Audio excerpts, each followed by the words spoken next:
Hello guys, good morning. Tayo ay magluluto ng sinabawang pampanong.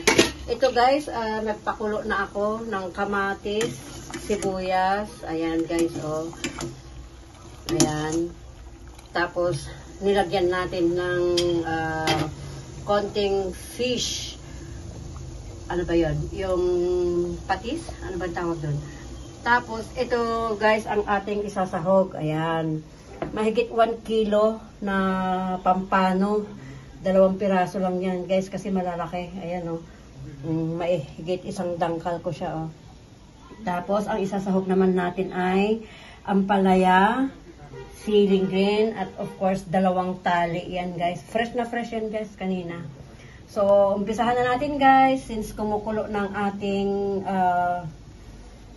sabaw. Ayan. Ilagay na natin guys.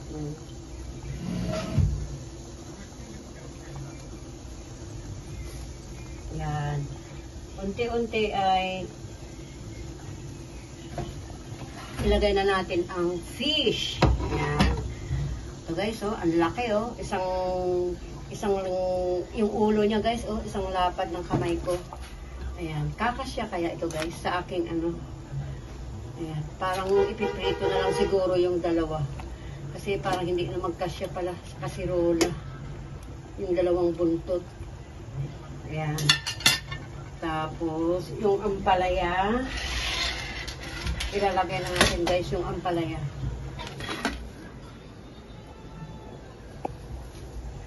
Ayan. Kasya na lang kaya natin ito para hindi na tayo magprito. Kasi dito sa bahay guys, kami mag-asawa, hindi na pwede kasi sa mga ano eh. Sa prinito eh. Kaya kailangan ganyan na lang. Ayan. Tapos hintayin na lang natin na kumulo. I-post mo lang na para mamaya continue mo lang. Ito guys, after 3 minutes, ayan, buksan natin ulit kasi kumukulo na yung fish. Ilagay na natin yung ampalaya at saka yung siling green. Ayan. Ito guys, ang ating, ayan, fresh na fresh guys, yung ating ano, ampalaya. Kasi kaya ampalaya guys, kasi ito nga, kailangan namin ng gulay, isda lang. Ayan, healthy foods. Ayan, hindi ko na pinutol guys yung ano, yung sili para ano, ayan.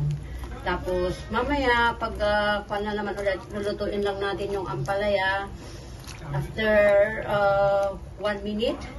Or ano lang, siguro. Basta pag next na kulo niya ulit, ilalagay na natin yung talbos. Ayan guys, ang sarap oh. Sinabawang pampano guys. Ayan.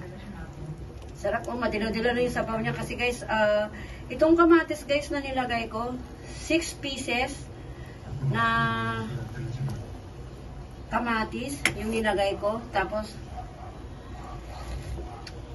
wow, sarap. Sabaw pa lang.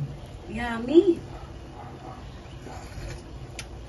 Timplado na siya guys, oh. Kasi yung ano, yung pampano kanina, pagkahugas ko, nilagyan ko na yun guys ng asin. Wow, grabe. Ang lasa, sabaw pa lang, oh. Ayan, oh. Hintayin natin guys na kumulo ulit. Saka natin ilagay yung talbos ng kamote naman. 2 taling talbos ng kamote guys. Para masarap siya. Yan. Hintayin lang natin kumulo guys. 1 minute, 1 minute. Ayan guys, kumulo na. Wow! Ang ganda! Wow! Oh. Tingnan natin guys yung ano, oh, yung isda, oh. Ayan, ang laki. Oh. Ayan guys, oh. Ayan. Diba?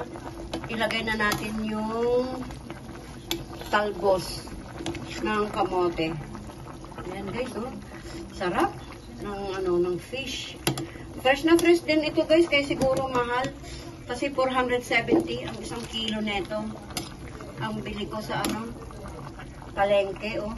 Sa amin pala, palengke dito sa amin, oh, sayang to. Ayan, oh. Ayan, ilalagay na natin guys ang talbos ng kamote. Yan, yan ang healthy. Guys, ayan. Ayan. Healthy foods tayo guys kasi bawal na kami sa mga karne. Bawal na sa mga mamantika. Kaya kahit masarap sanang prituhin yung buntot guys ng pampano, nilagay ko na lang lahat. Ayan, pagkasyahin na lang natin.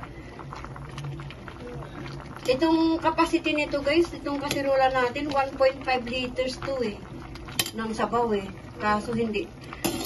Wala pang 1 liter yung isinabaw natin. Ano lang, siguro 750 ml yung nilagay nating sabaw niya. Ayan guys, oh. Ayan, wow, yummy guys. Oh, di ba? Sarap. Ang bilis niya guys, oh.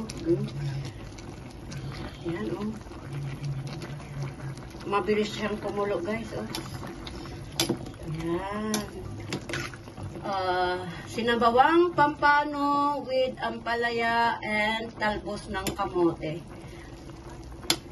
Yan ang healthy foods for lunch namin guys. Kasi yun nga, kagaya ng sinabi ko kanina, bawal na kami sa mga mamantika. Ayan. So, ayun ang ating favorite guys.